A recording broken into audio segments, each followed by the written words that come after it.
बिस्मिल्लाहिर्रहमानिर्रहीम। नाज़रीन अस्सलाम वालेकुम। प्रोग्राम है 11th आवर। मैं हूँ वसीम बादामी और आज जिस मौजू के हवाले से बात करनी है, ज़ाहिर है चूँकि ये जो तारीख़ें हैं इनमें इन मौज़ूआत पर बहुत बात हुई है और मैं ज़्यादा कोई लंबी तमहीद इसलिए नहीं मानूंगा कि ज़ाहिर है ये जो मौज़ूआत होते हैं इन पर उलमाए कराम ही बात करते हुए उनको ही ज़्यादा ज़ेब देता है। लेकिन बस बात सिर्फ इतनी है कि वाक़े करबला तो आज के दिन इसी मुनासबत से बातचीत होगी कि किन हालात में और क्यों वो वाक़या हुआ और इन हालात में उस वाक़े की क्या अहमियत है। आज हम जिन हालात में हैं इन हालात में वाक़े करबला की क्या अहमियत है या क्या दर्ज देता है वाक़या करबला हमें। दो बड़े मोअज़्ज़ज़ मेहमान मेरे साथ मौजूद हैं। सेक्रेटरी जनरल हैं जमात अहले हदीस के जनाब अल्लामा इब्तिसाम इलाही ज़हीर साहब। अल्लामा साहब अस्सलाम वालेकुम, बहुत शुक्रिया आपने वक्त दिया। और फिर हमारे साथ मौजूद है मजलिस वहदतुल मुस्लिमीन के रूहे रवां हैं, मकतब तशय्युअ से ताल्लुक़ रखते हैं अल्लामा हसन ज़फ़र नक़वी साहब। हसन ज़फ़र नक़वी साहब अस्सलाम वालेकुम, बहुत शुक्रिया वक्त देने का। अच्छा, मैं चाहता हूँ हसन ज़फ़र नक़वी साहब कि आपकी इजाज़त से इब्तिसाम इलाही ज़हीर साहब से आगाज़ करूँ। इब्तिसाम साहब, पहले तो अगर आप मतलब ब्रीफली, ज़ाहिर है वैसे तो ये मौजू बहुत बड़ा है और इस पर एक 35-40 मिनट के प्रोग्राम में कितनी बात हो सकती है, लेकिन जिस तरह मैंने कहा कोशिश करेंगे कि आप उलमा हज़रात से जानें कि किन हालात में वो वाक़या हुआ और इन हालात में उस वाक़े की क्या अहमियत है, क्या दर्स है, क्या रेलेवेंस है। तो पहले तो आप अगर इस पर हमारी कुछ रहनुमाई फरमाएं कि किन हालात में और क्यों ये वाक़या हुआ था जिसकी याद मनाई जाती है आज तक। देखें जी, मैं समझता हूँ कि हिस्ट्री ऑफ इस्लाम के अंदर कई ऐसे अदवार और कैसे दौर आते हैं जहाँ पर बहुत बड़ी कोई शख्सियत जो होती है वो अपनी जान का नजराना अल्लाह तबारक व तआला की बारगाह के अंदर पेश कर देती है। क्योंकि उसकी शख्सी अपनी मनकबत, अपनी कदर, अपनी मंजिल इतनी बुलंद होती है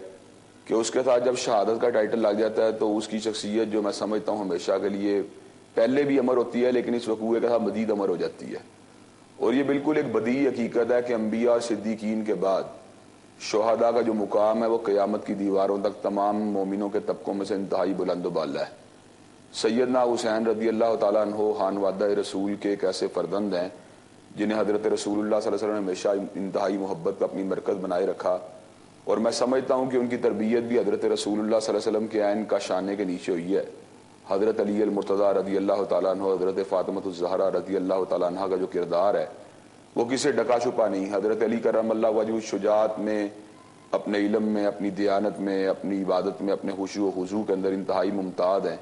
इसी तरह सैयदा फ़ातिमतुज़ ज़हरा जो अपने हिलम में, अपने पर्दे में, अपने हिजाब में, अपनी शर्म व हया में इंतहाई बुलंद मुकाम पर फ़ायद हैं। तो इन दोनों शख्सियात की दे तरबियत सैयदना हुसैन रज़ी अल्लाह तआला अन्हु जो हैं वो रहते हैं और उनकी पूरी की पूरी ज़िंदगी जो है वो इंतहाई मैं समझता हूँ कि इस्लाम की नशर व इशाअत में, अल्लाह तबारक व तआला की बंदगी में, सहावत में और फ़यादी के अंदर गुजरती है। हज़रत अबू बकर रज़ी अल्लाह तआला अन्हु, हज़रत उमर फ़ारूक रज़ी अल्लाह तआला अन्हु, हज़रत ज़ुन्नूरैन रज़ी अल्लाह तआला अन्हु और उस सैयदना अली अल मुर्तज़ा रज़ी अल्लाह तआला अन्हु के दौर में सैयदना हुसैन रज़ी अल्लाह तआला अन्हु अपनी ज़िंदगी को अल्लाह तबारक व तआला की दी हुई सलाहियतों के मुताबिक बेहतरीन अंदाज में सर्फ करते रहते हैं। सैयदना अली अल मुर्तज़ा की शहादत के बाद जब हज़रत अमीर मुआविया का भी दौर आता है तो उसके अंदर भी हमें हज़रत हुसैन रज़ी अल्लाह तआला अन्हु इंतहाई पूरा मन अंदाज में अपनी ज़िंदगी को बिताते हुए नजर आते हैं। सैयदना अली करमल्लाहु वजहु जो मुसलमानों के अंदर चौथे खलीफा राशिद की हैसियत रखते हैं, बाबुल इल्म हैं, कातिल मरहब हैं, असदुल्लाह गालिब हैं। हज़रत अली अल मुर्तज़ा रज़ी अल्लाह तआला अन्हु की शहादत के बाद सैयदना हसन, सैयदना हुसैन रज़ी अल्लाह तआला अन्हु ने अपनी ज़िंदगी के अंदर एक सकूत को इख्तियार कर लिया इस एतबार से कि अब हमतन गोश हो के अल्लाह तबारक व तआला की इबादत में मशगूल व मसरूफ़ रहते थे। हज़रत अली करमल्लाहु वजहु के रुफ़क़ा जिनकी बहुत बड़ी तादाद कूफा के अंदर मौजूद थी, हज़रत अमीर मुआविया के इंतकाल के बाद उन्होंने हज़रत हुसैन रज़ी अल्लाह तआला अन्हु की साथ मुराजत की और उनको ये बात कही कि अगर आप यहाँ पर आते हैं तो हम आपकी मदद से जो मुसलमानों के अंदर एक मरूसी सिलसिला हुकूमत कायम होने वाला है उसके हवाले से हम आपकी तायीद के लिए, आपकी नुसरत के लिए तैयार हैं। हज़रत हुसैन रज़ी अल्लाह तआला अन्हु इस हवाले से जनाब मुस्लिम इब्न अकील को रवाना करते हैं। सारे के सारे मामलात पर तसल्ली होने के बाद सैयदना हुसैन रज़ी अल्लाह तआला अन्हु जो हैं उस इलाके में मुराजत फरमाते हैं। जब आप मुराजत फरमाते हैं तो आपकी नज़र में ना कोई जंग थी, ना जदल थी, ना ही आप इस अंदाज से निकले थे कि कोई आपने किसी मुकाम को फतह करना है। लेकिन बदनसीबी की बात है कि पॉलिटिकल हालात में तगय्युर रूनुमा होने की वजह से सैयदना हुसैन रज़ी अल्लाह तआला अन्हु को बेवफाई की खबर आती है। जब सैयदना मुस्लिम इब्न अकील को शहीद कर दिया जाता है तो सैयदना हुसैन रज़ी अल्लाह तआला अन्हु अपने कदमों को पलटाते नहीं हैं, बल्कि ईसार, वफा, कुर्बानी और खुलूस के जज्बात को लिए हुए अपनी फैमिली के साथ मुराजत करते हैं। उस मौके पे کہ جب آپ کربلا کے اندر داخل ہوئے اس وقت بھی آپ پرامن تھے اور آپ کے ذہن کے اندر کہیں پر بھی مسلمانوں میں جنگ و جدل کو پھیلانے کا نہ جذبہ تھا نہ داعیہ تھا. سیدنا حسین رضی اللہ تعالیٰ عنہ اللہ تبارک و تعالیٰ کے کلمے کی سربلندی، اللہ تبارک و تعالیٰ کی بندگی کا جذبہ اپنے دل میں رکھے ہوئے تھے. خلوص، صبر، استقامت، اسی طرح پردے داری، یہ ساری کی ساری چیزیں حضرت حسین رضی اللہ تعالیٰ عنہ کے پاس تھیں. سیدنا حسین رضی اللہ تعالیٰ عنہ کا ڈاکومنٹ جس کے اندر مندرجات کے حوالے سے کہیں نہ کہیں کوئی تاریخی اختلاف ہو سکتا ہے، اس کے مندرجات جو ہیں جو آپ نے اس موقع پہ نیگوشیشن کے لیے دیے ہیں، ان کے اندر بھی یہی بات نظر آتی ہے کہ سیدنا حسین رضی اللہ تعالیٰ عنہ کافروں کے ساتھ کسی بارڈر کے اوپر جہاد کرنے کے اندر جو تھے بالکل آمادہ و تیار تھے. اسی طرح مدینہ اور مکہ کے اندر آ کے آپ اپنی زندگی کو پرامن انداز میں اللہ کی بندگی میں گزارنے کے لیے آمادہ و تیار تھے. لیکن یہ بڑے افسوس کی بات اور یہ تاریخ کا المناک واقعہ ہے کہ سیدنا حسین رضی اللہ تعالیٰ عنہ جو تھے ان کو کافروں کے مقابلے برسر پکار ہونے کی اجازت بھی نہ ملی اور حرمین شریفین کے اندر آ کے اللہ تبارک و تعالیٰ کی بندگی کا موقع بھی نہ میسر نہ آیا، بلکہ ان کو جارحیت کا نشانہ بنا کے، ظلم اور بربریت کا نشانہ بنا کے انہیں کربلا کی سرزمین کے اوپر ان کے اہل خانہ کا ساتھ شہید کیا گیا. چلیں اس میں مزید بھی بات کریں گے، سر آگے بڑھیں گے تو، اور ظاہر ہے ہم کوشش یہ بھی کریں گے کہ آج کے دنیا میں اس کی کیا ریلیونس ہے، چونکہ ظاہر ہے کہ اب ایک پروگرام میں تاریخی حوالوں سے کتنی بات ہو سکتی ہے، لیکن علامہ حسن منٹے صاحب آپ ذرا اس پہ کچھ روشنی فرمائیے گا کہ یہ واقعہ جو ہے یہ کیا ہوا، کیوں ہوا. بسم اللہ الرحمن الرحیم. ایک بات جس کی طرف میرے برادر عزیز جناب علامہ ابتسام الہی ظہیر صاحب نے اشارہ فرمایا، موروثی حکومت. اصل میں ہمیں یہی دیکھنا پڑے گا کہ جناب سید الشہداء علیہ الصلوۃ والسلام کا جو یہ واقعہ کربلا کا معرکہ ہے یہ اچانک رونما نہیں ہوا. جناب ام سلمہ سلام اللہ علیہا، جناب عبداللہ ابن عباس رضی اللہ تعالی عنہ، جناب جابر ابن عبداللہ انصاری رضی اللہ تعالی عنہ، ام المومنین اور صحابہ کرام سے جو روایات، مستند روایات ہر طبقے میں موجود ہیں، اور سر الشہادتین میں بھی جن کا ذکر شیخ عبدالعزیز محدث دہلوی نے بڑی دردناک انداز میں فرمایا ہے، اس سے یہ بات بالکل صاف اور واضح ہے کہ پیغمبر ختمی مرتبت صلی اللہ علیہ وآلہ وسلم اس اندوناک سانحے کی خبر دے چکے تھے، اور اسی لیے جناب سید الشہداء سے اتنی زیادہ آپ کو محبت تھی کہ آپ جانتے تھے کہ میرا یہ بیٹا، میرا یہ نواسہ، میری بیٹی کا یہ بیٹا اسلام کی بقا کی خاطر کیسی قربانی دے گا. یہ ایک الگ موضوع اور تفصیلی. اب ہم آتے ہیں اس واقعے کی طرف. دیکھیے ایک بات یاد رکھنا چاہیے، ایک بار ہوتا ہے کہ ظاہری کم سے کم لبادہ اسلام کا ہو تو ٹھیک ہے کہ ایک مسلمانوں کی حکومت چلتی رہتی ہے، دیکھتے رہتے ہیں لوگ، اس پر خاموش بھی رہتے ہیں کہ چلو نمازیں ہو رہی ہیں، عبادات ہو رہی ہیں، لوگ اپنے اپنے فرائض انجام دے رہے ہیں. صحیح. لیکن یہ ایک تاریخی حقیقت ہے، میں اس کو بڑی دلیل سے سمجھانا چاہتا ہوں کہ تاریخی حقیقت ہے کہ جب یزید جیسا فاسق و فاجر تخت پر بیٹھا تو حلال اور حرام کی تمیز مٹنے لگی تھی، نشے کی حالت میں نمازیں ہونے لگی تھیں، اور پورا عالم اسلام کے علماء کا اس پر اتفاق ہے. اس کے فسق و فجور پر امام احمد بن حنبل نے بھی صاف طور پر، بلکہ انہوں نے تو اس سے بھی آگے بڑھ کر بات کی ہے جو یہاں میں نقل نہیں کرنا چاہتا. لیکن میں جو بات آگے کرنا چاہ رہا ہوں کہ اگر بعض لوگ ڈھکے چھپے الفاظ میں دفاع کرنے کی کوشش کرتے تو میں اس سے آگے بڑھ کر ایک تاریخی حوالہ دینا چاہتا ہوں 64 ہجری کا واقعہ ہرہ، کہ جو یزید کے نے مسلم بن عقبہ کو جب بھیجا ہے مدینے کو تاراج کرنے کے لیے، مدینے کے لوگوں نے قیام کیا تھا جناب عبداللہ ابن حنظلہ غسیل الملائکہ کی سرداری میں. یہ جناب عبداللہ ابن حنظلہ غسیل الملائکہ خود بھی صحابی رسول ہیں، اور جناب حنظلہ غسیل الملائکہ جو جنگ احد میں شہید ہوئے تھے ان کے صاحبزادے ہیں. اور ان لوگوں نے یہ کہا تھا کہ اگر اب بھی ہم نے یزید کے خلاف قیام نہیں کیا تو ہمیں ڈر ہے کہ آسمان ہم پہ گر پڑے گا. یہ تواریخ میں موجود ہے، واقع ہرہ کا کوئی انکار نہیں کر سکتا. تو یزید کا کردار ہمارے سامنے موجود ہے کہ مسلم بن عتبہ نے جب مدینے کو تاراج کیا تو اس میں صحابہ کے ساتھ کیا سلوک کیا، تابعین کے ساتھ کیا سلوک کیا، کتنے ہزار مدینے کے لوگوں کو قتل کیا گیا. اور پھر اس کے بعد یہیں پر بس نہیں کی، بلکہ پھر اس کے بعد مکے کو بھی جہاں حضرت عبداللہ ابن زبیر تھے ان کو ختم کرنے کے لیے لشکر بھیجا گیا، مگر مسلم بن عتبہ راستے میں مر گیا اور حسین ابن نمیر کو یہ ذمہ داری دی گئی، مگر کیونکہ یزید مر گیا، واصل جہنم ہوا، تو اس لیے حسین بن نمیر کو واپس پلٹنا پڑا. تو میں جو تاریخی حقیقت بتانا چاہ رہا ہوں کہ حسین جیسے فرد کے لیے، فرزند رسول کے لیے ناقابل برداشت تھا. مکے والے بلاتے یا نہ بلاتے، پہلے تو واقعے کی ابتدا کوفے والے بلاتے یا نہ بلاتے معذرت کے ساتھ، वाकई की इब्तिदा तो वहीं हो गई थी जब यजीद ने मदीने के वाली वलीद को खत भेजा था कि इन अफराद से बैत लेना है। खास तौर पे जनाब हुसैन इब्न अली अलैहिस्सलाम के लिए उसने लिखा था कि या बैत या सर। वाक़या तो वहीं से शुरू हो गया था कि जब इमाम हुसैन अलैहिस्सलाम ने फरमा दिया था कि मिसली ला युबायिउ मिसलहू, मुझ जैसा इस जैसी की बैत कर ले, ये इम्कान नहीं है। और आपने फरमाया था इन्नी ला अरल मौता इल्ला सआदतन वलल हयात मअज़ ज़ालिमीन इल्ला बरमा, मैं मौत को अपने लिए सआदत समझता हूँ, ठीक है, और उस जिंदगी को जो जालिमों के साथ गुजारी जाए। अच्छा, अब मैं आज के बारे में बताना चाहता हूँ कि कूफियों ने जो बेवफाई की वो तो तारीख का हिस्सा है कि वो भी एक हुज्जत बनी कि उन्होंने खुतूत लिखे, उन्होंने भेजा, और इमाम यही चाहते थे कि कूफे वालों की बेवफाई को भी दुनिया के सामने ले आया जाए कि इनकी जबान पे कुछ होता है, इनके दिल में कुछ होता है। ठीक है, आज के बारे में मैं अर्ज कर दूं आपकी खिदमत में कि आखिरी बात, जो फिर इंशाल्लाह बात आगे बढ़ाएंगे। आज के दौर में आप देखिए कि हर इंसान चाहता है कि अपना नाम लिखवा दे हुसैन से मोहब्बत करने वालों के रजिस्टर में। ये आशूरा एक ऐसा जज्बा और ऐसा वलवला देता है और दे सकता है कि जो आज हमारे मुल्क की सूरत हाल है, हमारी सरहदों पर जो खतरात हैं, हम अगर जोश और वलवला इस करबला को अपने सामने रखें तो यकीन जानिए कि दुनिया की बड़ी से बड़ी ताकत भी हमारा कुछ नहीं बिगाड़ सकती। हम उसी अज़्म हुसैनी के साथ अगर मैदान में उतरें तो हमारे अंदर के मसाइल भी खत्म हो सकते हैं और हमारे बाहर के मसाइल भी खत्म हो सकते हैं।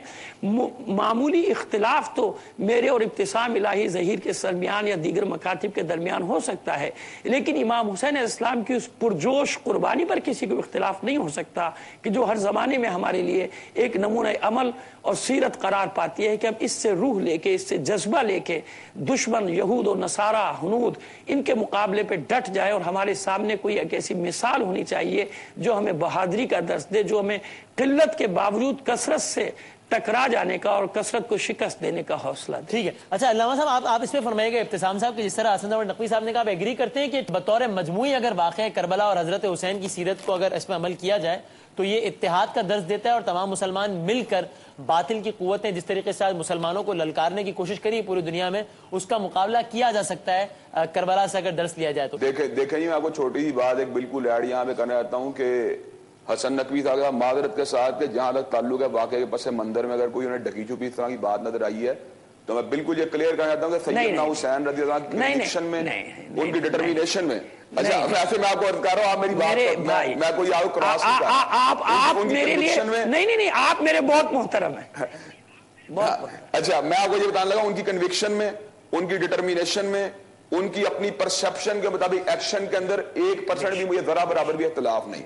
मैं ये समझता हूँ कि सैयदना हुसैन रज़ी अल्लाह ताला एक इंतहाई डिटरमिन्ड आदमी थे, इंतहाई उनकी क्लियर कट कन्विक्शन थी। सैयदना हुसैन रज़ी अल्लाह की फिक्र में किसी के तुम्हारी भाम मौजूद नहीं था, लेकिन जो कि उन मारूजी हालात को इंडिकेट करना जिनको आपने एडमिट किया, यहाँ पे कूफियों की बेवफाई भी एक मुसल्लम अमर है। मैं समझता हूँ कि सैयदना हुसैन रज़ी अल्लाह ताला कदो कामत जो है उस वक्त कई गुना बढ़ जाता है कि जब आप बेवफाई के बावजूद इंतहाई खंदा पेशानी के साथ उस मैदान में डट जाते हैं। सैयदना हुसैन रज़ी अल्लाह की शख्सियत का अजीम तरीन पहलू यह है कि आपने किल्लत वसाइल के बावजूद और अफरादी की कुव्वत में कमी के बावजूद आपने मरूजी हालात में बिल्कुल अपील डाली, जबकि आज मुसलमानों का बस ये तो मजमूई जो हम जिस बैकग्राउंड में मुसलमान रहते हैं हम ये देखते हैं कि जिससे पल्ला भारी होता है आमतौर पर मुसलमान अल्लाह मुआफ फरमाए उससे झुक जाते हैं। आज जिस वक्त कुफर की लगा रहा है आलम इस्लाम के ऊपर और अमरीका मुसलमानों को जगह जगह तार तार कर रहा है, हजरत हुसैन रज़ी अल्लाह का किरदार हमें ये बात सिखाता है। किल्लत वसाइल के बावजूद, अफरादी कुव्वत कमी के बावजूद हमें खड़े हो जाना चाहिए उस बात को जिसको हम हक समझते हैं। सैयदना हुसैन रज़ी अल्लाह को अल्लाह ने एक शरा सदर अता किया था, जिस चीज को हक समझते थे उन्होंने उसमें अफरादी कुव्वत की कमी की परवाह नहीं की, ना ही आपने वसाइल की किल्लत की परवाह की है और आपने बिल्कुल डिटरमिन्ड अंदाज में आगे पेश करने की है। मैं समझता हूँ इस वक्त जो अमरीका बिल्कुल करें ही बात आप एक जुमले की इजाजत दे दे मेरे भाई, बिल्कुल ही करें बात। बरसों से जानता हूँ मैं आपको बरसों से जानता हूं, आपकी जगह मेरे दिल में है और यकीन जानिए कि जब आप बात करते हैं तो मैं बगौर सुनता हूं और खुदा ना करे, अल्लाह जानता है कि कहीं भी मेरा ये ख्याल नहीं रहा कि मैं इशारा खुदा ना करे आपकी तरफ, नहीं मैं ये बात नहीं कर रहा, मैं तो कोई बात नहीं, लेकिन मैं आपको ये बताना चाह रहा हूं कन्विक्शन आपकी जरा बात सुने। अब जरा सुने, मैं आपको बात करना चाह रहा हूं। सैयदना हुसैन जिस जिस मरूदी हालात से सैयदना हुसैन रज़ी अल्लाह गुजरे हैं, ठीक है, आज उम्मत अगर उन्हीं मरूदी हालात में अपना जायजा ले तो हमें क्या करना चाहिए? ठीक है, फिर हमें सैयदना हुसैन की बहादुरी पे गौर करना चाहिए, उनके बलबले पे गौर करना चाहिए, उनकी डिटरमिनेशन कन्विक्शन पे गौर करना चाहिए। हम भी यही अपील कर रहे हैं पूरे पाकिस्तान के अवाम से कि बड़ा दुश्मन सर पर है, ये साम्राज्य हमारे दरवाजे को खटखटा रहा है, हमें अपने अंदर के इख्तिलाफ को खत्म करके एक होना पड़ेगा, वरना हमें अल्लाह को भी जवाब देना है, अल्लाह के रसूल को भी जवाब देना है, खुद इमाम हुसैन अलैहिस्सलाम को जवाब देना है, जो कूफियों और शामियों के मुकाबले में बैक वक्त मैदान में करबला में आए थे। तो हमें इन सब चीजों को पेश नजर रखते हुए एक दूसरे के जज्बात का, एक दूसरे के एहसासात का ख्याल रखना पड़ेगा, रवादारी से काम लेना पड़ेगा। अगर नहीं करेंगे तो जो भी नहीं करेगा इस मुल्क को, इस कौम को जो नुकसान पहुंचेगा वो उसका जिम्मेदार ठहरेगा आज के दौर में। हमें किसी को हमारी बात, चाहे हमारी बात थोड़ा आगे बढ़ाऊंगा वसीम बदामी भाई, मैं नकवी साहब की बात आगे बढ़ाऊंगा। सैयदना हुसैन रज़ी अल्लाह तआला का जिक्र जो है, सैयदना हुसैन रज़ी अल्लाह का जिक्र आज इसलिए जिंदा है कि अल्लाह ने सूरह मरियम में ये बात कही थी, इन्नल्लज़ीना आमनू व अमिलुस सालिहात सयजअलु लहुमुर रहमानु वुद्दा, जो ईमान लाएंगे और अमले साले करेंगे अल्लाह उनकी मोहब्बत को कयामत की दीवारों तक हमेशा मोमिनों के दिल में पैदा कर देगा। चूंकि सैयदना हुसैन रज़ी अल्लाह का किरदार लाफानी है, और चूंकि वो नौजवान जन्नत के सरदार हैं, और चूंकि हज़रत रसूलुल्लाह सल्लल्लाहु अलैहि वसल्लम के अपने बेटे हैं, इसलिए कुरान ने उनको बेटा कह के बुलाया। तालू नदू बनाना व बनाकुम व निसाना व निसाकुम के अंदर सैयदना हसन हुसैन को अल्लाह तबारक व तआला ने हज़रत रसूलुल्लाह का बेटा कह के पुकारा है। तो हम ये बात समझते हैं कि उनकी मोहब्बत इसलिए लोगों के दिलों में अमर है कि यकीनन उनका किरदार बेमिसाल है। मैं समझता हूँ करबला का दर्स क्या है, करबला का दर्स आप जरा गौर करें कि सैयदना हुसैन रज़ी अल्लाह तआला अन्हु ऐन उस आलम में जबकि तीरों की बरखा बरस रही है, उन्होंने एक नमाज को उसके वक़्त से दाएं बाएं करना गवारा नहीं किया, और ऐन उन लम्हात में जबकि आपके जिगर पारे आपके सामने जख्मी पड़े हैं, सैयदना हुसैन रज़ी अल्लाह तआला ने सब्र की मरहम को और राज़ी बिरज़ा होने का दर्स दिया कायनात के लोगों को। और हिजाब और निकाब का वो और हया का वो पैगाम जिसके ऊपर आज फ्रांस की औरत जो है रो रही है कि उसके निकाब को उतारा जा रहा है, ये दर्स भी हमें करबला से मिला है कि सैयदना हुसैन रज़ी अल्लाह तआला ने ऐन उस आलम में जबकि जंग पूरे रूज पे थी, आपने मुसलमान बेटियों को, अपने घर की बेटियों को बिल्कुल बेपर्दा नहीं होने दिया। ये दुरूस हमें कहां से मिली हैं? ये दुरूस हमें सैयदना हुसैन रज़ी अल्लाह की सीरत ग्रामी से मिले हैं। ठीक है, चलें यहीं पर मैं एक ब्रेक की तरफ जाता हूं, और ब्रेक के बाद इसी बात को यहीं से आगे बढ़ाएंगे कि वही बात जो आपने कही कि अब ज्यादा जरूरत शायद इस बात की है कि अपने छोटे मोटे इख्तिलाफात को यहाँ उछालने के बजाय जो बड़ी बड़ी बातें उस पर कंसेंसस करके आगे बढ़ा जाए। इसलिए सर आप दोनों का ये कहना है कि एक बड़ा दुश्मन इस वक्त सामने है, तो आज के मौजूदा हालात में जब ये अमेरिका और दीगर कुव्वतें जो कुछ भी इनका जो रवैया है मुसलमानों के खिलाफ, इससे सैयदना हुसैन की ज़ात क्या दर्ज देती है? एक छोटे से ब्रेक के बाद इसी पर बात करेंगे। इस प्रोग्राम में आपको एक बार फिर हम खुश आमदेद कहते हैं। इब्तिसाम इलाही ज़हीर साहब हैं हमारे साथ, अल्लामा हसन ज़फर नकवी साहब। इब्तिसाम साहब आप ही बताइए, फिर मैं यही सवाल लेकर हसन ज़फर नकवी साहब के पास भी जाऊंगा। ये जो कहा जाता है, मुख्तलिफ हमने शोहरा कराम से भी सुना और आप उलमा से भी ये सुना कि इस्लाम को बचाया दीन की बका के लिए हजरत हुसैन ने किया, तो आज ये क्या वजह है? अब मैं इसको रिलेट कर रहा हूँ अपने माहौल से भी, मुसलमानों से भी, और अपने मुल्क से भी, पाकिस्तान से भी, कि फिर आज ये क्या वजह है कि वो मुल्क जो इस्लाम के नाम पर ही बना, और आप बता रहे हैं कि वाक़ई करबला ने भी इस्लाम की बका की खातिर सैयदना हुसैन ने जो कुछ किया, तो उसी मुल्क में जो इस्लाम के नाम पर बना, इस्लाम के नाम पर ही एक दूसरे का अगर गला काटा जाए या एक दूसरे पर फतवे लगाए जाएं, तो इसका मतलब क्या हमने बहैसियत कौम हजरत हुसैन की फीलिंग्स को, उनके फरमान को भुला दिया है, या ये कोई और मसला है? इब्तिसाम साहब देखें, मैं समझता हूं कि सैयदना हुसैन रज़ी अल्लाह तआला अन्हु उस नबी के नवासे हैं कि जिस नबी ने हमेशा तालीमात दी हैं मोहब्बत की, अखुवत की, मवद्दत की और प्यार की। हजरत रसूलुल्लाह सल्लल्लाहु अलैहि वसल्लम वो शख्सियत हैं कि जिनको जब ताइफ में पत्थर पड़े थे तो आपने कहा था अल्लाहुम्मा हदी कौमी फ़इन्नहुम ला यअलमून, अल्लाह मेरी करिया के लोगों को हिदायत दे दे, मुझको पहचानते ही नहीं है। सैयदना हुसैन रज़ी अल्लाह तआला का दामन जो है ना उसी मोहब्बत से पुर है। सैयदना हुसैन रज़ी अल्लाह तआला का उसवा और आपकी खास तौर पे जो हम अहम शख्सियत है, यानी जो कि हमारे उम्मत मुस्लिमा का एक मुश्तरका असास है, मैं समझता हूं उससे भी जब आपका कोई ऐसा मरकज आपको मिल जाए जहां पे आप लोग अपनी मोहब्बत को शेयर कर सकें और आपका महबूब मुश्तरक हो, ऐसे आलम में मैं समझता हूं कि हमें उससे दर्स भी मोहब्बत ही का मिलता है। तो ऐसे आलम में जब हम इस जगह पे रहते हैं जब हम हजरत रसूलुल्लाह के मानने वाले हैं और सैयदना हसन हुसैन के मानने वाले हैं, सैयदना अली अल मुर्तज़ा के मानने वाले हैं, हान वादा नबूवत से हमारा अकीदत और एहतराम का ताल्लुक है, तो मैं ये समझता हूं ये फतवेबाजी की कोई जरूरत नहीं है। और एक नुक्ते की बात मैं यहाँ पे जरूर ऐड करूंगा कि अदब पहला करीना है मोहब्बत के करीनों में, कि अगर हमारे दिल में हकीकी मानो मोहब्बत मौजूद हो, हकीकी मानो अदब वाली बात मौजूद हो,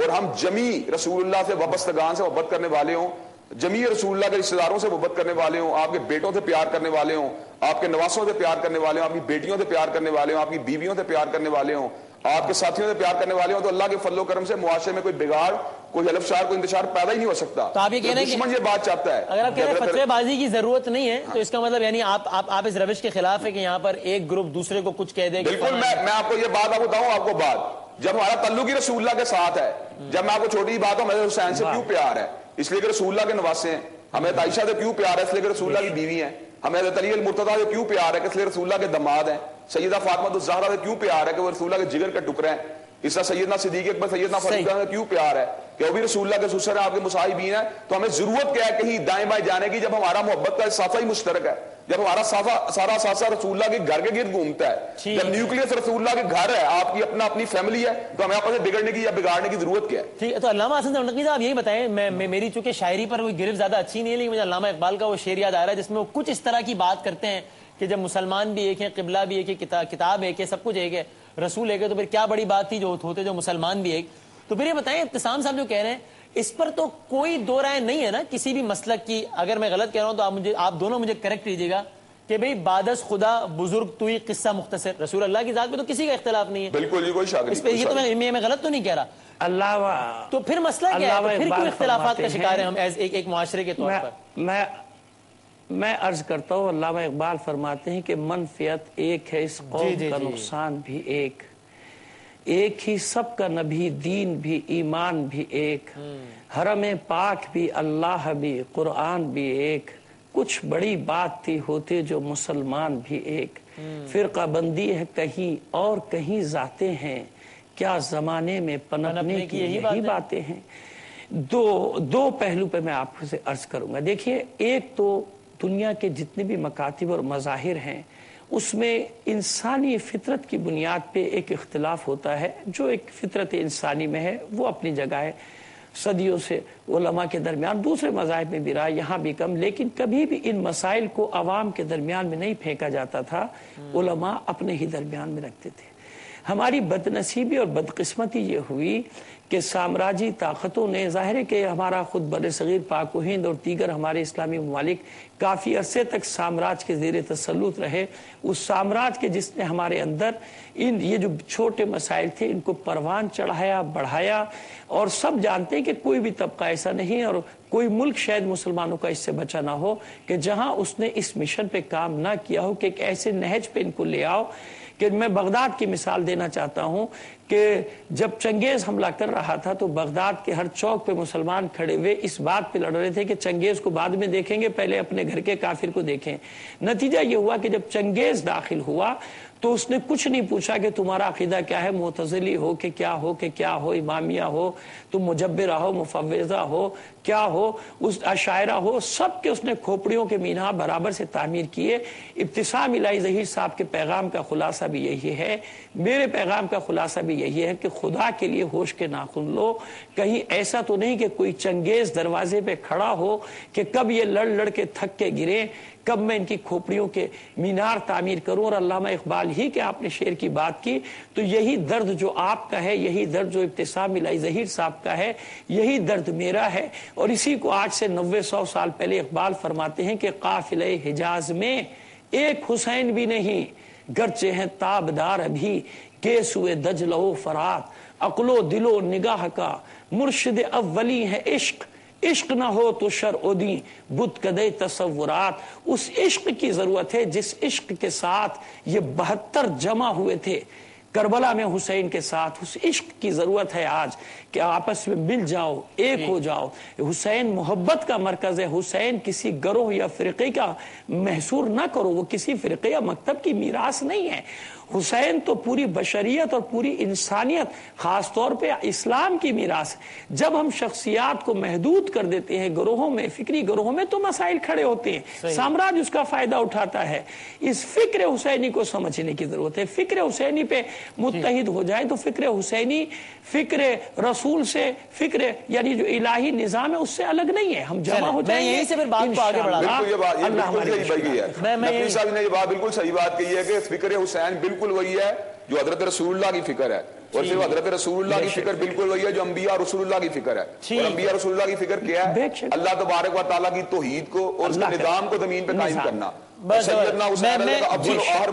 बिल्कुल यही बात थी। मैं यहीं से बात को आगे बढ़ाता हूं, चूंकि मेरे साथ टेलीफोन लाइन पर जामिया बिनूरिया के मोहतमिम जनाब मुफ्ती नईम साहब भी मौजूद हैं, और चूंकि आप दोनों उलमा कराम बात करते करते फिक्र हुसैनी तक ले आए, तो मैं यहीं से उनसे बात करता हूं, आगे बढ़ाता हूं।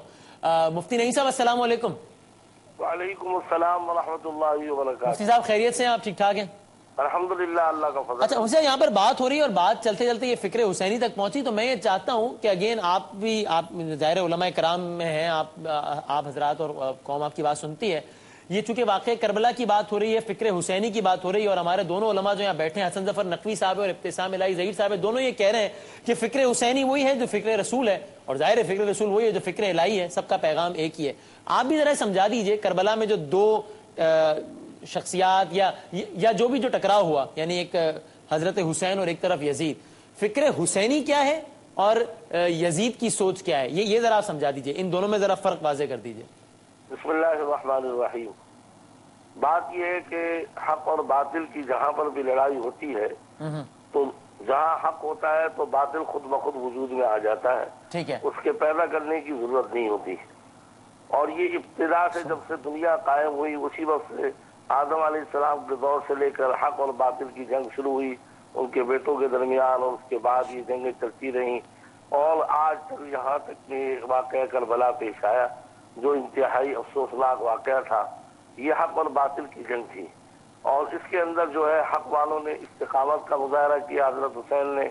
और इस्तिकामत और सब्र का मुजाहरा किया, और उसकी वजह से वो कामयाब हुए, साबित कदम रहे। अब यहाँ पर हमें भी चाहिए कि जो फिक्र हुसैन है,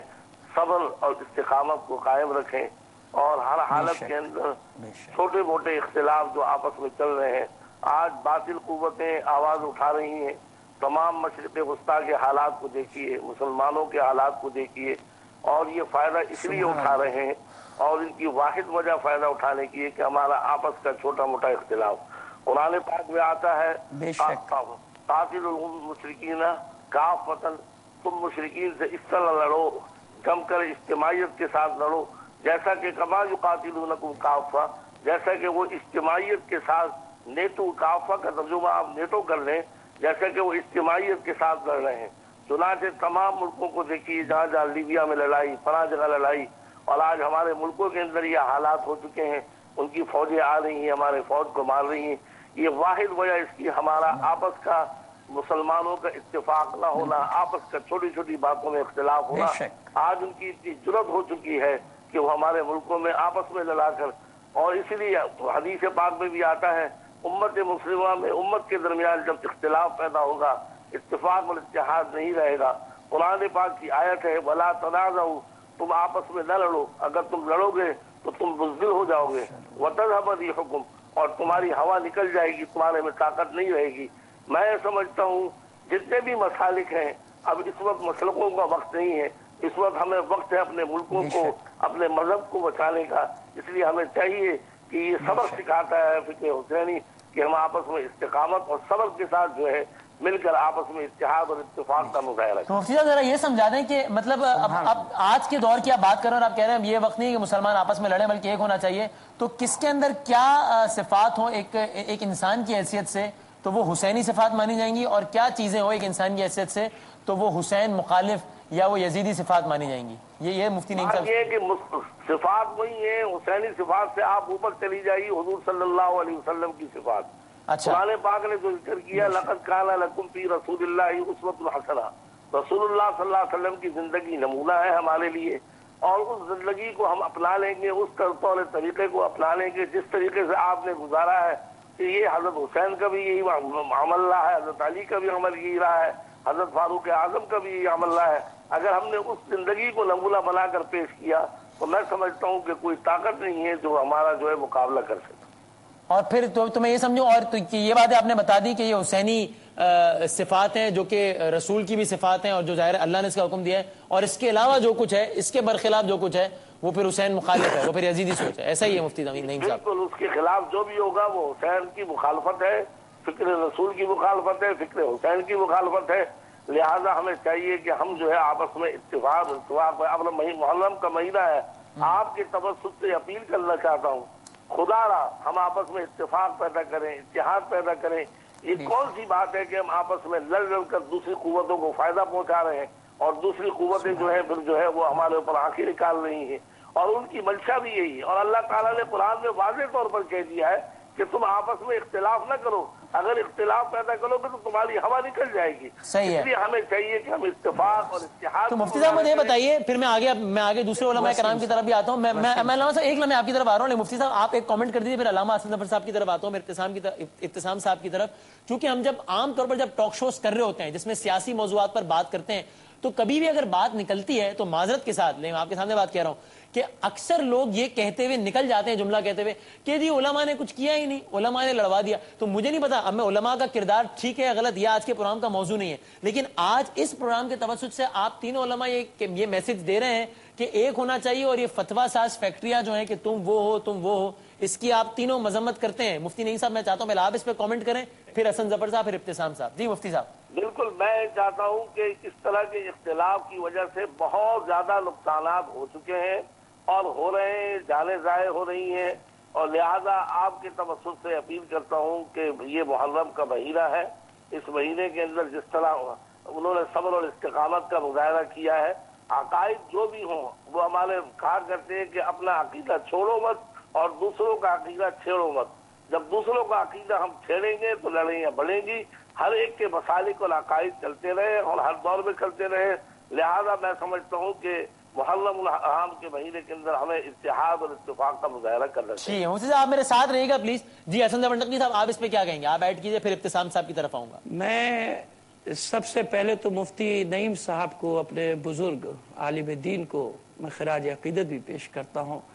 ان کے گفتگو سے مجھے بہت تقویت ملی ہے، اور وہی ہوتا ہے کہ یہ بھی اپنے آپ کو اکیلا نہیں سمجھ رہے، میں بھی اپنے آپ کو اکیلا نہیں سمجھ رہا، اور میرے بھائی ابتسام الہی بھی، ظہیر بھی اپنے آپ کو اکیلا نہیں سمجھ رہے۔ یہی وہ استقامت ہے اور اسلام کی سچائی ہے کہ حالات بگاڑنے والے دہشت گرد اور فتنہ پرور لوگ اور سامراجی ایجنٹ کتنی ہی سازشیں کر لیں، جو اسلام کا درد رکھتے ہیں، جو دین کا درد رکھتے ہیں، وہ جانتے ہیں کہ فتنہ و فساد سے کسی کو فائدہ نہیں ہے، نقصان ہی نقصان ہے، اس ملک کا بھی، اس قوم کا بھی۔ اور محرم الحرام کا مہینہ تو خاص طور پر صبر کی تعلیم دیتا ہے، استقامت کی تعلیم دیتا ہے، باطل قوتوں کے جو سامراجی طاقتیں ہیں ان کے مقابلے میں لڑنے کا حوصلہ دیتا ہے۔ بلکہ میں یہاں پہ پھر عرض کر رہا ہوں کہ مفتی نعیم صاحب کی باتوں سے مجھے بہت تقویت ملی، اور دنیا دیکھ لے، جو دنیا دیکھ رہی ہے۔ میں ان لوگوں کی بات نہیں کرتا کہ جو فتنہ انگیزی دانستہ یا دانستہ طور پہ پھیلاتے ہیں، چاہے وہ کسی بھی طبقے سے تعلق رکھتے ہوں، کسی بھی گروہ کے ہوں۔ دنیا یہ دیکھ لے کہ یہاں پر جو افراد بیٹھے ہیں ان پر کسی کا دباؤ نہیں ہے، ان پر کسی حکومت کا دباؤ نہیں ہے، ہم کسی حکومت کے نوکر یا ملازم نہیں ہیں، نہ ہمارا کوئی ایسا گروہی، خدا نہ کرے کوئی فتنہ انگیزوں سے ہمارا تعلق ہے، لیکن ہم سب کی بات ایک ہے کہ ہمیں ایک دوسرے کا احترام کرنا پڑے گا، ہمیں رواداری سے کام لینا پڑے گا، تاکہ ان کو یہ موقع نہ ملے، دشمن طاقتوں کو، کہ وہ استعمال کریں اور ہمارے شہروں کو، ہمارے ملک کو، ہماری سرحدوں کو خدا نہ کرے نقصان پہنچائیں۔ علامہ صاحب اس پر آپ جواب دیجیے، اتحاد۔ ٹھیک ہے، پھر میں ابتسام صاحب سے بھی سوال پوچھوں گا، لیکن آپ بھی اس پر جواب دیجیے کہ پھر ایک تنقید یہ بھی ہوتی ہے علماء طبقے پر بھی اور ہم پر ایز اے نیشن بھی، کہ جناب ہم لوگ سارے کا سارا ملبہ جو ہے وہ امریکہ یا سامراجی قوتوں پر ڈال دیتے ہیں، اور جو ناقدین ہیں وہ یہ کہتے ہیں کہ بھائی آپ کے شہر میں یا ملکوں میں جو بم دھماکے ہو رہے ہیں، جو خود کو دھماکے ہو رہے ہیں، ٹھیک ہے ایجنڈا پتہ نہیں کس کا ہوگا، لیکن کیا کوئی گورا آ کر یہ دھماکے کرتا ہے؟ کیا کوئی گورا آپ لوگوں پر آپس میں جو ہے فتوے لگاتا ہے؟ تو پھر ایک پوائنٹ آف ویو یہ بھی ہے کہ یہ ایک بریء ذمہ ہونے کا اچھا موقع ہے کہ ہم کہیں بھی یہ سارا کا سامراج کر رہے ہیں، ہم تو یہ تو دیکھیں یہ تو میں اس پہ دو باتیں کروں گا۔ یہ تو بالکل صاف سی بات ہے نا، جو ہم نے کہا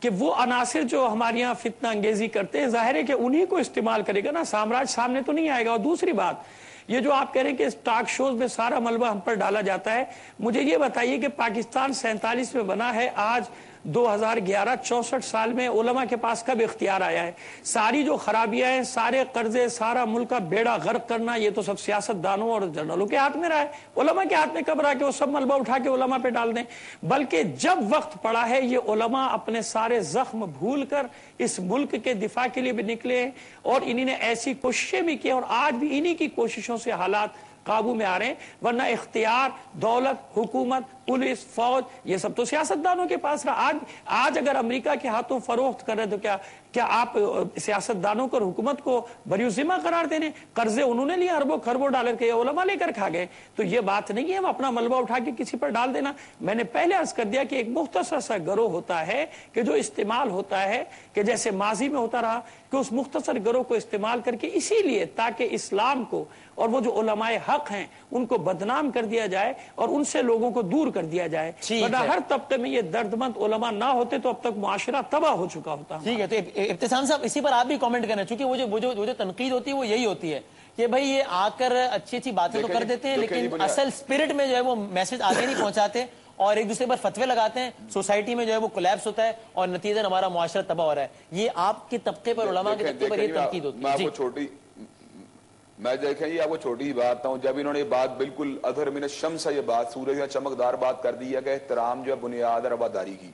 जब हम इस बात पे कन्विंस हैं कि अल्लाह के फजल करम से बड़ी गालिब अक्सरियत तमाम मकादमे फिक्र के अंदर सुलझ उलमा की मौजूद है जो अकाबरीन उम्मत का एहतराम करने पे कन्विंस्ड हैं, तो मैं ये समझता हूँ फतवेबाजी की ना कोई जरूरत है ना कोई एहतियाज है। रही एक बात छोटी सी मैं यहाँ पे ऐड करूंगा, इल्मी मुनाकशात, इल्मी बहूस, इल्मी डायलॉग इल्मी माहौल में होने चाहिए। और मुझे याद है कि मैंने हसन जफर नकवी साहब को करसा कबल आपके ही एक टीवी चैनल के प्रोग्राम में ये बात कही थी कि जिस वक्त हम जज्बातियत को एक तरफ कर देंगे और बिल्कुल फहम दीन को अपने अपने अंदाज में एक दूसरे का तबादला ख्याल की स्टेज के ऊपर आ जाएंगे और अपने अपने मोतकदीन को इस बात कायल करेंगे कि आप हमारे मुजाकरे को बिल्कुल इल्मी सतह के ऊपर सुने, तो मैं समझता हूँ ये सारे के सारी कबाहतें जो हमारे मुआशरे में पैदा हुई हैं ये दूर हो जाएंगी। आज आप मुझे ये बात बताएं, मैं एक बात कन्विंस हूँ, उसे सही समझता हूँ, मैं उसको करने से इसलिए डरना शुरू हो जाता हूँ कहीं मुहालिफ का जो ग्रोह का बंदा वो जज्बाती ना हो जाए या कहीं मेरा कोई हामी जज्बाती ना हो जाए। तो ये माहौल मुल्क में नहीं होना चाहिए। हमें इस सतह से इस सतह के ऊपर आ जाना चाहिए कि हम इल्मी बहूस को इस अंदाज में करें कि ना मेरे पे कोई दबाव हो, ना हसन जफर नकवी साहब के ऊपर कोई दबाव हो, ना कोई मुफ्ती नईम साहब के ऊपर कोई दबाव हो। हम मुआशरे में जज्बाती माहौल को खत्म करें, एक इल्मी माहौल को पैदा करें। जब हम इल्मी माहौल को पैदा करेंगे मैं समझता हूँ लोगों के दरमियान एक सेहतमंद कल्चर पैदा होगा। आप मुझे ये बात बताएं, हमने अपनी नस्लों को क्या नफरत तोहफे में देनी है, क्या तशद्दुद तोहफे में देना है, कि उनको इल्म तोहफे में देना है, उनको एक सेहतमंद इल्मी तहकीक का जज्बा उनको तोहफे में देना है। मैं समझता हूं हमें इल्मी तहकीक का जज्बा अपनी कौम को बदियत करना पड़ेगा। दुनिया के हर मकतबे फिक्र में हर सब्जेक्ट के अंदर लोग आपस में मुकालमा करते हैं, डायलॉग करते हैं। ये क्या मसला है कि दीन का जब मामला आता है उसमें आप मुकालमे किसी सतह के ऊपर पहुंचने से पहले जज्बाती हो जाए, मैं इस बात को बिल्कुल गलत समझता हूं। मुकालमे होने चाहिए, तारीख के ऊपर भी होने चाहिए, अकायद के ऊपर भी होने चाहिए, अफकार के ऊपर भी होने चाहिए, बहूस होनी चाहिए, इल्मी के ऊपर मुदाखरे होने चाहिए, सेहतमंद गुफ्तगू करने वाले उलमा सामने आने चाहिए जो दूसरे की दिलदारी किए बगैर अपने पॉइंट ऑफ व्यू को पेश करने के मुजाज भी हो, मुतहम्मिल भी हो, सलाहियत भी रखते हो। अल्लाह करे कल्चर हमारे मुआशरे में आए, यकीन करें मुआशरे के बेहतरीन अंदाज में। अब बिल्कुल आखिरी कमेंट में आप तीनों से एक एक दफा लेके फिर इस प्रोग्राम को खत्म कर रहा हूं। तीनों से आखिरी एक एक मिनट का कमेंट मुफ्ती नईम साहब आपसे मैं शुरू करना चाहता हूं, आखिरी कमेंट तीनों से बस। और चूंकि अगेन जिस तरह मैंने कहा कि वैसे तो हम सारा साल सियासी मौजूदात पर बात करते हैं, तो आप लोगों के तबके पर जो तनकीद होती है यानी उलमा तबके पर, आज मुझे मौका मिला है इसलिए मैं आपके सामने वो बयान कर रहा हूँ। जाहिर है गैर मौजूदगी में पीठ पीछे वो तनकीद करना एक मुनासिब अमल नहीं, इसलिए आपके सामने कह रहा हूं। तो बस एक इस बात का जवाब दे दीजिए कि तीनों ने आपने जो बात की, शायद आप तीनों की बात से कोई भी डिसएग्री ना करें, आप तीनों सब इत्तेहाद की बात कर रहे हैं, लेकिन एक तनकीद ये भी होती है कि जनाब ये आकर इत्तेहाद की बात अगर कर भी देते हैं तो नीचे वो अफराद जो कि एक दूसरे पर फतवे लगाते हैं या एक दूसरे को मारने के लिए चढ़ दौड़ते हैं, ये उनसे इजहार ला ताल्लुकी फिर क्यों नहीं करते सरेआम? उलमा ये क्यों नहीं कहते कि जो भी ये काम करेगा उनसे हमारा कोई ताल्लुक नहीं है? इस पे आप तीनों का एक एक कमेंट चाहिए, इसी पे हम प्रोग्राम में खत्म कर देंगे। जी मुफ्ती नईम साहब। देखिए मसला ये है कि हर मुल्क के अंदर हर जगह को कानून होता है कि मजहबी जमात बनाने के लिए, मजहबी कायद बनने के लिए कोई कानून होता है कि उसकी मजहबी तालीमात हो, उसने इल्म सीखा हो। आप डॉक्टर किसी को बनाते हैं तो सबसे पहले देखते हैं कि उसके पास MBBS की सनद है नहीं। हमारे मुल्क के अंदर जो अच्छी आवाज में तकरीर करना शुरू कर दे, लंबी पगड़ी बांध ले और जोर जोर से चीख चीख कर बोलने लगे, लोगों के जज्बात उछाले, हम कहते हैं कि इससे अच्छा खतीब नहीं, इससे अच्छा कोई मौलवी नहीं। बुनियादी बात यह है कि हमारे मुल्क के अंदर कोई मेयार नहीं है उलमा का कि हम इसको कहें कि ये मस्जिद का इमाम बन सकता है, ये मस्जिद के मिंबर पर बैठ सकता है, यहाँ कोई मेयार नहीं। दुनिया के अंदर अगर पादरी बनना है तो उसके लिए बाकायदा सर्टिफिकेट देना पड़ता है, जाना पड़ता है, उसके बाद वो जाकर जो है चर्च के अंदर बैठ सकता है। यहाँ हमारे यहाँ ये हाल है कि जो आदमी जज्बाती तकरीर कर रहा हो, लोगों को दोष दिला रहा हो, एक दूसरे से लड़वा रहा हो, तो हम उसको कहते हैं कि या भाई इससे ज्यादा अच्छा बोलने वाला नहीं। सबसे पहले तो हमारी हुकूमत का कसूर ये है कि उन्होंने कोई मेयार मुतय्यन नहीं किया इस बात का कि ये आदमी जो है ये उलमा कहलाएंगे, इनके पास सर्टिफिकेट हो, तलब हो। आप जायजा लें, कराची की अक्सर मसाजिद के अंदर चले जाइए और दूसरी जगह फिर देखें कि वहाँ पर इमाम वो हैं जो गैर आलिम हैं, जिनको इल्म का कुछ पता नहीं है, मसलक का कुछ पता नहीं है। वो फिरौन और मूसा का वाक़या बयान करके सारी जिंदगी लोगों के पास बयान करते हैं, कोई हक़ाइक़ नहीं बयान करते। जब तक के एक मुतय्यन सर्टिफिकेट वाले उलमा मौजूद न हो और वो मिंबर को न संभाले तो ये मसाइल खड़े होते रहेंगे। हम बड़ों को चाहिए और हुकूमत को चाहिए कि इत्तेफाक करें इस बात का कि ये शराइत के साथ अगर कोई होगा तो वो मिंबर रसूल पर बैठेगा, तो इंशाअल्लाह मैं समझता हूँ ये सारे जज्बाती नारे और मसाइल जो है आपस में। जी हसन ज़फ़र नकवी साहब, मुफ्ती नईम साहब ने तो एलानिया इज़हार ला ताल्लुकी कर दिया ऐसे तमाम अफराद से जो शर फैलाते हैं, आप इस पे क्या कहेंगे और इब्तिसाम साहब क्या कहेंगे? जी पहले नकवी साहब आप फरमा दीजिए। मैं बिल्कुल आपकी खिदमत में अर्ज कर रहा हूँ कि जो मुफ्ती नईम साहब ने फरमाया है उसमें कोई कलाम नहीं, 100% हमारा उससे और हमारा भी यही रोना है कि पाकिस्तान में यही हो रहा है। ना सिर्फ ये कि वो खुद ब खुद ऐसे उलमा खुतबा वजूद में आ जाते हैं, बल्कि अगर हम लोग अच्छा काम कर रहे हो तो उसमें रुकावट डालने के लिए बाकायदा प्लांटेड और प्रोजेक्टेड एक मगरिब ज़दा एक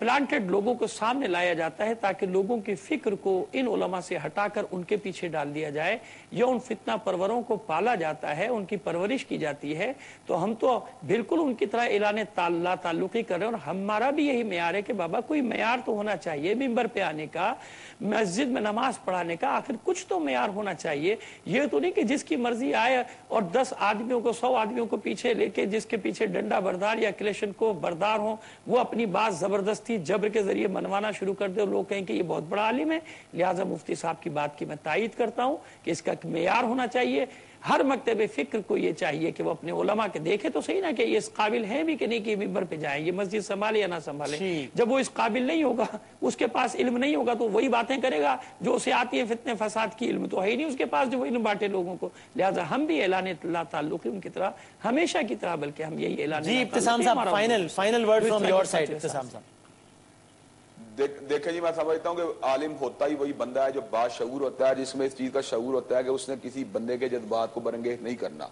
वो कायल करने का ध्यान रखता है, वो लोगों का खैरहा होता है, उसके दिल में एक ही दर्द होता है कि उम्मत मुस्लिमा के अंदर उसके नजरियात उसके कायद के बंदा खिलाफ भी है, उसे कन्विंस करने का ध्यान रखता है, ना कि उसको मार्जिनलाइज करने का देन। मैं समझता हूँ जब तक हम कन्विंस करने के देन पे नहीं आएंगे, मार्जिनलाइज करने के देन से नहीं बचेंगे, नहीं निकलेंगे, हमारी सोचों में इस किस्म के मुगालते भी रहेंगे, उम्मत मुस्लिमा के अंदर एक दूसरे के खिलाफ एक नफरत और इश्तियाल के जज्बात भी रहेंगे। उम्मत मुस्लिमा को मुत्तहिद करने के लिए बात इंतहाई जरूरी है कि डायलॉग की सलाहियत रखने वाले लोग, अबलाग के ऊपर कमांड रखने वाले लोग, इल्म के अंदर रसूख पुख्ता इल्म रखने वाले लोग जो हैं उनके हवाले मिंबर महराब जो रसूलुल्लाह सल्लल्लाहु अलैहि वसल्लम का उनके हवाले किया जाए। मसला रसूल इतनी बेतुकीर नहीं होनी चाहिए कि हर बंदा ऐसा बंदा जिसको इल्म ही नहीं है वो उसको संभालना शुरू कर दे। उसका एक वकार है, उसका एक प्रोटोकॉल है, उसको बिल्कुल मलहूजा कर रखना चाहिए। बहुत बहुत शुक्रिया। मैं इंतहाई शुक्रगुजार हूँ तीनों उलमाए कराम का, जनाब मुफ्ती नईम साहब, जनाब इब्तिसाम इलाही ज़हीर साहब और मौलाना हसन ज़फ़र नकवी साहब। आप तीनों मेहमानों का मैं तहे दिल से शुक्रिया अदा करता हूँ। और नाज़रीन, एक छोटे से ब्रेक के बाद हम इस प्रोग्राम को अपने तौर पर कंक्लूड करेंगे। बहुत बहुत शुक्रिया तीनों मेहमानों का, मैं बेहद शुक्रगुजार हूँ तीनों उलमाए कराम का, जनाब मुफ्ती नईम साहब, इब्तिसाम इलाही ज़हीर साहब और हसन ज़फ़र नकवी साहब। आप तीनों मेहमानों का बहुत शुक्रिया। और जाहिर है कि मौजू ऐसा है कि इस पर अब मजीद कुछ कंक्लूड करने की गुंजाइश मेरी बनती नहीं है। बस यही बात जो तीनों उलमाए कराम ने कही, तीनों इत्तेहाद का पैगाम दे रहे थे, तीनों फतवा साज फैक्ट्रियों के खिलाफ पैगाम दे रहे थे और तीनों ये भी कह रहे थे कि हर मसलक को अपने अपने तौर पर इस बात को यकीनी बनाना चाहिए तीनों उलमाए कराम के ख्याल में कि वही लोग साहिब मिंबर हों जो कि अक्ल, शऊर और दानिश के साथ बात करें, ना कि ये कि जज्बातियत से बात करें, ताकि दलाइल से बात हो। और ज़ाहिर है जो एक मुस्बत और जो एक मजबूत इख्तिलाफ होता है वो तो हुस्न होता है, वो तो बड़ी बेहतरीन बात होती है। इसलिए ऐसे अफराद को तीनों उलमाए कराम के ख्याल था आगे आना चाहिए जो कि दलाइल के साथ बात करें और दूसरों को